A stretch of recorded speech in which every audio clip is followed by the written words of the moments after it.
வணக்கம். இதோ இந்த மலை உள்ளது.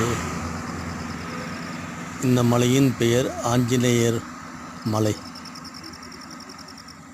அந்த காலகட்டங்களில் 1975, 80, 85 வரை இந்த மலையிலே விறகுக்கு சென்றுள்ளேன்.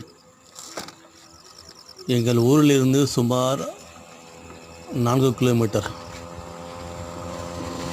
காலையில் சென்று விறகு உடைத்து வரும்பொழுது அங்கே ஒரு கொர்க்கா இருப்பார்.